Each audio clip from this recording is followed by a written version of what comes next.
नमस्कार दोस्तों, क्या आपको भी डाइजेस्टिव सिस्टम का चित्र बनाते हुए परेशानी होती है?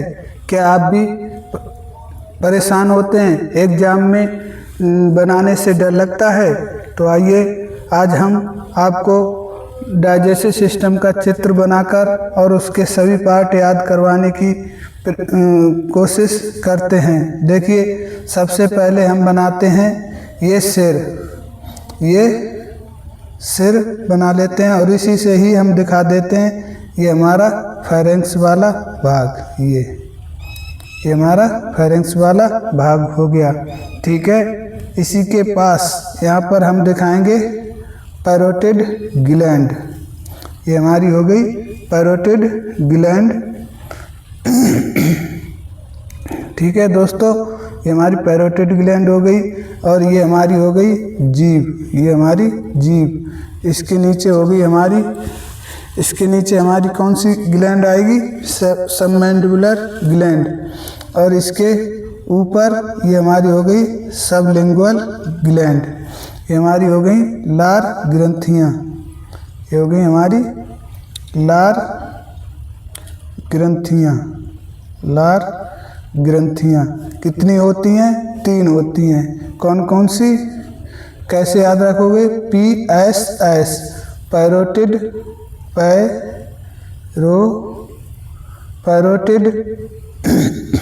और सबलिंगुअल सबमैंडिबुलर। M से मिडिल और M से मैंडिबुलर और सबलिंगुअल। सबसे नीचे लिटिल और सबसे नीचे लिंगुअल। सबसे नीचे सबलिंगुअल। ठीक है, सबलिंगुअल। सबसे नीचे हमारी हो गई सबलिंगुअल। देखिए दोस्तों, ये हो गई हमारी जीभ और जीभ के नीचे ये हमारा हो गया एपिग्लोटिस। ये हमारा क्या होता है? ये ढक्कन होता है। ये क्या करता है? इसका काम होता है, ये हमारी होती है विंड पाइप। इसमें भोजन ना चला जाए इसलिए ये इसके ऊपर ढक्कन लगा होता है, जिससे हम खाना निगलते हैं तो खाना हमारा किस में पहुंच जाता है? सीधे भोजन नाल में पहुंच जाता है, जिसे हम एसोफेगस या आहार नाल भी कहते हैं। इसके बाद हमारा आता है, ये हमारा होता है पेट। ये हमारा हो गया स्टोमक या पेट। ये हमारा हो गया स्टोमक या पेट। ये इसके ऊपर एक बॉल्व लगा होता है। ये बॉल्व लगा होता है। इस बॉल्व का नाम होता है दोस्तों कार्डियक ऑरिफाई। क्या? कार्डियक ऑरिफाई। ठीक है, और यहीं पर इसको कहते हैं फंडस। ये ऊपरी भाग क्या होता है? ये हमारा होता है फंडस। पेट के कितने भाग होते हैं? पेट के भाग होते हैं 3। सबसे ऊपरी भाग होता है हमारा, सबसे पहले एक वाल्व होता है जिसे कार्डियक ऑरिफाई हमने लिख लिया। इसके बाद हमारा हो गया फंडस। क्या? फंडस ये वाला। और ये हो गई हमारी बॉडी। क्या? ये हो गई हमारी बॉडी। ये इधर बॉल्व लगा होता है एक, और ये हमारी सब क्या ये हो गई हमारी बॉडी। इसको कहते हैं बॉडी, यानी पेट का शरीर। बॉडी इसको कहते हैं बॉडी। और पेट की बात करें तो इसमें 4 परतें पाई जाती हैं। कितनी परतें? 4 परतें पाई जाती हैं। इसके बाद हमारा भोजन इस बॉल्व से निकलकर इसको कहते हैं पाइलोरिक ऑरिफाई। क्या? Pyloric sphincter. इसका मुख्य कार्य होता है भोजन को बाहर भेज देता है। भोजन वापस पेट में ना आ जाए इसलिए इसको यहाँ लगाया जाता है। ये इसको रोक लेता है। इसको भोजन को वापस आने से रोकता है। इसके बाद छोटी सी हम नली बनाएंगे जो हमारी बड़ी आंत के नीचे प्रवेश कर जाएगी और छोटी आंत के आसपास निकलेगी। ठीक है। इसके साथ साथ ही हम ये बना लेंगे, ये हमारी टेढ़ी मेढ़ी जिगजैग लाइन बनाएंगे किसकी, बड़ी आंत की। ये हमारी बड़ी आंत हो गई। ऐसे बड़ी आंत को हम बना लेते हैं। ये हमारा बर्मिक्स अपेंडिक्स हो गया और ये हमारी बड़ी आंत हो गई। ये हमारी बड़ी आंत बन रही है। धीरे धीरे धीरे धीरे बड़ी आंत बन रही है। ये देखिए, ये हो गया हमारा रेक्टम और ये हो गया हमारा एनस, जिससे हम भोजन को बाहर निकाल देते हैं। अब हम बड़ी आंत छोटी आंत बनाते हैं। ये हमारी हो गई छोटी आंत और ये जाकर बड़ी आंत में जुड़ जाती है। किसमें, बड़ी आंत में जुड़ जाती है। आप लोग हमें कमेंट करके बताएंगे कि बड़ी आंत और छोटी आंत की लंबाई कितनी होती है। बड़ी आंत और छोटी आंत की लंबाई कितनी होती है। साथ साथ ये हमारा हो गया पैनक्रियाज। ये हमारी हो गई पैनक्रियाज। ये हो गई हमारी पैनक्रियाज। इसको, ये पत्ती नुमा होती है।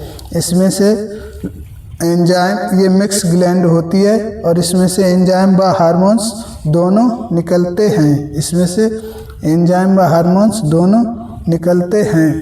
इसमें से एंजाइम व हार्मोन्स दोनों। देखिए दोस्तों, ये हो गया हमारा पेट, ये हमारा स्टोमक, इसके ऊपर का भाग कार्डियक ऑरिफाई और इसके बाद ये हमारी बॉडी, ये हमारी बॉडी और ये हमारा हो गया पाइलोरिक स्फिंक्टर।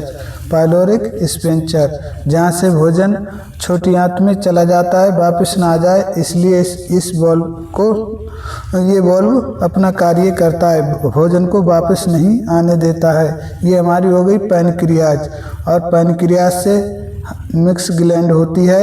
इससे हार्मोन्स और एंजाइम दोनों निकलते हैं। हार्मोन्स का कार्य होता है रक्त में सीधे मिलकर और पोषक और वृद्धि को बढ़ाना। ठीक है। एंजाइम का कार्य होता है भोजन में मिलकर, नली द्वारा भोजन में मिलकर और फिर पाचन में सहायता करना और एंजाइम और पाचक को पाचन में सहायता करना। बड़ी आंत की लंबाई 1.5 मीटर होती है। इसको कोलन भी कहते हैं। ये हमारी छोटी आंत 7 मीटर से 7.5 मीटर लंबी होती है। इसके 3 भाग होते हैं, डेडुनम और जेजुनम और इलियम। ठीक है। अगर हम बात करें तो ये हमारा 5% होता है। ये जेजुनम हमारी 45% होती है और ये हमारी 55% होती है। इलियम जो है हमारी 55% होती है। ये सबसे बड़ा भाग होता है। इसके बाद हम बात करेंगे लीवर। ये हमारा लीवर है, आपको ऐसे दिखा देना है। ये सीधे जुड़ा होता है इससे, इस ट्रैक्ट से, क्या, जो सीधे आकर कहाँ मिलती है, छोटी आंत में। और इसके पास एक छोटा सा बच्चा होता है जिसे हम कहते हैं गॉल ब्लैडर। इसकी आकार होता है नाशपाती जैसा। कैसा? नाशपाती जैसा। ठीक है। और इसे पित्ताशय भी कहते हैं। ठीक है।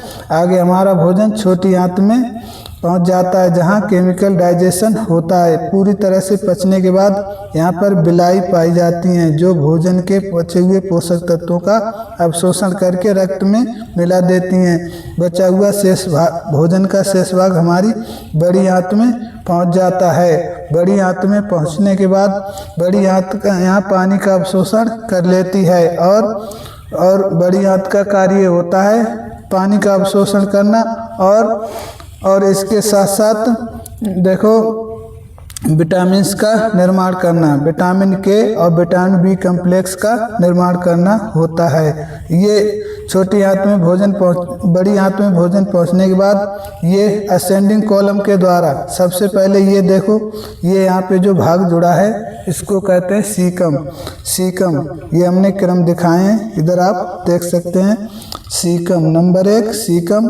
फिर हमारा ये पूंछ सो निकली होती है, इसे वेस्टल ऑर्गन कहते हैं। इसका अब हमारे जीवन में लाइफ में कोई काम नहीं होता है, ठीक है। इसको कहते हैं अपेंडिक्स। क्या? अपेंडिक्स। नंबर 2 पर हमारी अपेंडिक्स। इसी क्रम में आपको दिखाना है दोस्तों। Number 3 ascending column, number 3 ascending column. Number 4 transverse colon, transverse colon. Number 5 descending colon. Number 6 हमारा हो गया सिग्मॉइड कॉलन। और नंबर 7 हमारा हो गया रेक्टम। और नंबर 8 हो गया हमारा एनस, नंबर 8 हो गया हमारा एनस। इस प्रकार भोजन हमारा 3 से 4 यानी 24 घंटे में लगभग बाहर आता है, ठीक है। रेक्टम में पहुंचने के बाद हमें पाखाने की याद आने लगती है, फिर हम इसे बाहर निकाल देते हैं, ठीक है। आशा करते हैं, उम्मीद करते हैं कि आपको ये चित्र समझ में आया होगा और इसके भाग ऐसे क्रम से आप याद कर सकते हैं, ठीक है। इसी क्रम से आप याद कर सकते हैं। इसके बारे में भोजन कैसे पचता है और क्या क्या केमिकल डाइजेशन होता है, ये सब हम डाइजेस्टिव सिस्टम में वीडियो में पढ़ाएंगे। अभी आप चित्र बनाना सीख लें, जो हर एग्जाम में चित्र बनाने के लिए आता है, ठीक है। और आप अच्छे मार्क प्राप्त कर सकते हैं। धन्यवाद। जय हिंद, जय भारत।